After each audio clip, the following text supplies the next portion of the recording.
প্রিয় দর্শক বন্ধু, আসসালামু আলাইকুম। আমি আতাউর রহমান সুজন। আজকে আমি আসলাম দিনাজপুর জেলার ঘোড়াঘাটে। এখানে চমৎকার একটি জিনিস আমি দেখেছি, সেটা হচ্ছে ডালিম গাছ।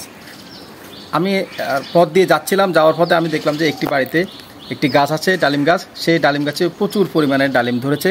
তো আজকে চলো আমি আপনাদেরকে ডালিমগুলো দেখাবো। এখানে দেখেন ডালিম সাইজ মাশাআল্লাহ দিলে অনেক ভালো এবং অনেক বড় এবং খুবই সুস্বাদু এই ডালিমগুলা। আমরা খবর নিয়ে জেনেছি এবং দেখেন প্রচুর পরিমাণে দিচ্ছে এই যে ফল, একদম ন্যাচারাল ফল, ডালিম ফল। এগুলো পাকার পথে, এগুলো পাকতেছে অলরেডি। গাছটাও যেমন সুন্দর, সুস্থ, সবল, ফলগুলোও তেমন সুন্দর, একদম দেখতে খুবই সুন্দর।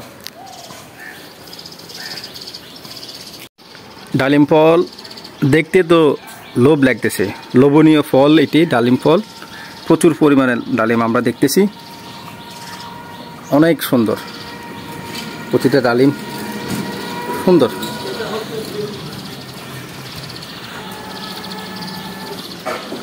একদম সুন্দর সুন্দর ডালিম ফল।